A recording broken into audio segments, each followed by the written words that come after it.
Okay start. नमस्कार काका. नमस्कार. नमस्कार मावशी. काय म्हणता, कसं काय? ठीक आहे सध्या. ठीक आहे. आम्ही पाटणबोरीवरून आलो, बायोटेक कंपनी. क्रांती बायोटेक कंपनीमधून, जिल्हा यवतमाळ आहे, राहणार पाटणबोरी. माझं नाव जयश्री गुरंबर आहे. तुमचं नाव काय काका? वर्षा मालेकर. वर्षा मालेकर. काका तुमचं? दिवाकर मालेकर. अच्छा. मोबाईल नंबर काय आहे तुमचा? 9764 022 464. हो का. तुम्ही आता हे पावसाळा कांदा कसं काय घेतले? आता आम्ही हिवाळी कांदा वगैरे लावायचा अगोदर. हां हां नंतर म्हटलं पाहू आता पावसाळी कांदा नेटवर वगैरे पाहिलं. हां हां त्याचं पूर्ण काही टेक्निक मिळत नव्हतं. हां हां मग अचानक अशीच बायोटेकवाल्याची आपल्या क्रांती बायोटेकची हे झाली, भेट झाली. हां हां. आमची क्रांती बायोटेक कंपनीनं तुम्हाला माहिती दिली. हां, माहिती दिली. मग त्याच्यानुसार लागवड केली 2.5 एकरामध्ये. तुम्हाला कसं काय माहिती दिली त्यांनी? त्यांनी सांगितलं की पावसाळ्यात कांदा येऊ शकते बा. पावसाळ्यात आता आम्ही त्यांना प्रश्न विचारतो की कांद्याला चोप टाकली, चोप मरून जाते बा पावसाळ्यात.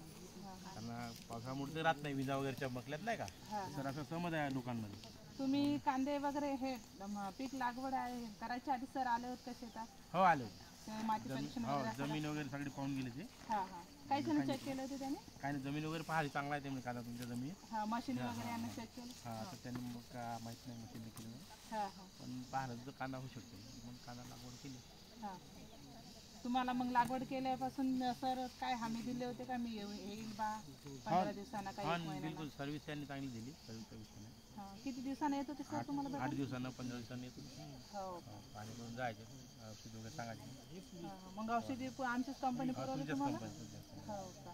मग तुम्ही आता समाधानात त्या पिकावर? सध्या तर समाधान. आता रेट किती भेटते, काय भेटते. आता रेटचं तर मार्केटिंगचं आहे का? मार्केटिंग ते पिकवून देणं आमची कंपनीची जबाबदारी आहे. सध्या आहे 20-25 म्हणता ठोकीची 20. आता पिकवून देणं आमची कंपनीची जबाबदारी आहे. तर ते अजून एक मार्केटिंगचा आता रेटचा आपण काही देऊ मी शकत काय म्हणतो नाही. मॅडम, असं अजूनही असा अंदाज नाही आला का आपल्याला परफेक्ट किती क्विंटल होईल बा कांदा. अच्छा, हां, हां. आता पूर्ण ते हे झाल्यावर आता होईल ना? आणि मी काय म्हटलं ते तुम्हाला गारपीट पावसाचं त्यांनी सांगितलं हा, होतं, त्यांनी तर काय असंच अंदाजित सांगितलं की काय त्यांनी सांगितलं. आता मशीन त्यांनी वगैरे आणलं? नाही, त्यांनी मशीन लावली म्हणतात त्या का माहित नाही, पण परफेक्ट सांगितलं या तारखेत पाऊस होणार म्हणून. तारीख डेट टू डेट नुसार सगळं वार वगैरे सगळं कोणत्या भागात पडते ते. हां, ते वगैरे सांगितलं. करतोय तुरीच्या बाबतीत. तुरीच्या बाबतीत सुरुवात पण सांगितलं होतं म्हणजे त्यांनी की तुरी आता यावर्षी हे म्हणजे मरणार म्हणून. पण आता त्यांची काही दवा वगैरे मारली, त्यांच्या नाही मिळाल्या. बाकी सगळ्या प्लाटाच्या प्लाटा गेले यावर्षी. आपल्यावरले प्लाट आहे, चांगला आहे. तुम्ही फवारलं का त्यांनी औषध? हो, एकदा फवारणी मारली त्यांची. आमची कंपनीचं औषध आहे? नाही नाही नाही, ज्यांनी फवारलं नाही त्यांनी फवारलं ते गेलं पूर्ण टोटली. आहे सगळं व्यवस्थित आहे. आता इथून पुढे लाभ का भेटते का नाही सांगता येत नाही, कारण हा घ्या.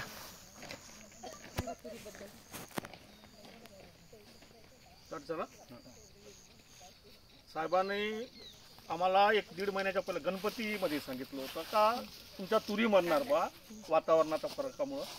काही लोकांना ऐकलं नाही, फुवारलं नाही. समजा याचं काही कोणत्याही बायोटेकचं औषधी नाही फुवारली. नंतर आम्ही फुवारली, आम्हाला थोडा रिझल्ट आहे. बाकीच्या पूर्णच्या पूर्ण तुरी मरण पावलं 1 महिन्याच्या. सांगितल्याबरोबर तुम्ही फवारली ती? नाही, आम्ही 15 दिवस लेट झालो तेव्हा, पण आम्ही फुवारलं बा.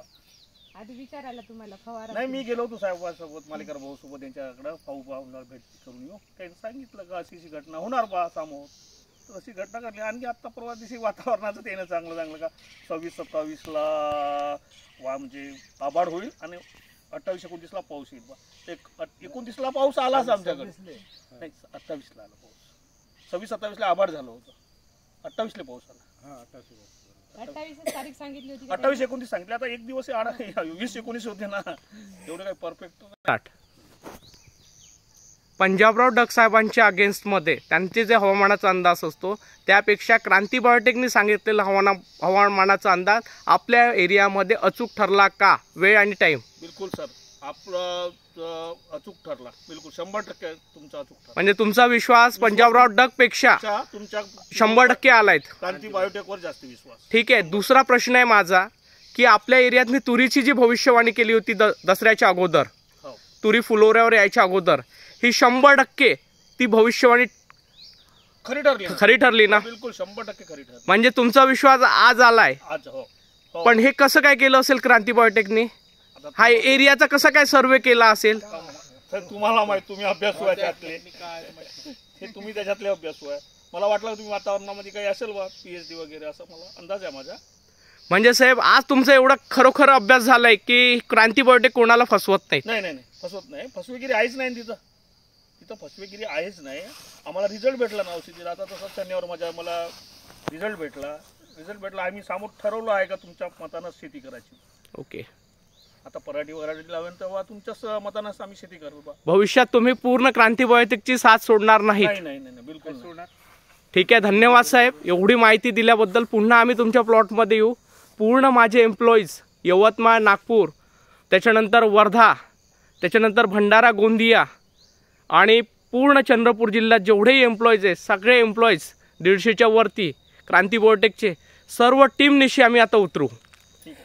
प्रत्येक गावामध्ये आमचा प्रचार व्हायला पाहिजे, प्रसार व्हायला पाहिजे हीच अपेक्षा ठेवतोय. आणि शेतकऱ्याला प्रत्येक हवामानाच्या अंदाजाबाबत आणि प्रत्येक गोष्टीबाबत जागरूकता निर्माण करायसाठी आमची टीम पूर्ण 100% कार्य करेल. उत्पादनाची जी हमी देतोय ती त्याच पद्धतीने आम्ही हवामानाची पण हमी देतोय, हे यावरून सिद्ध झालेत. धन्यवाद साहेब. नमस्कार.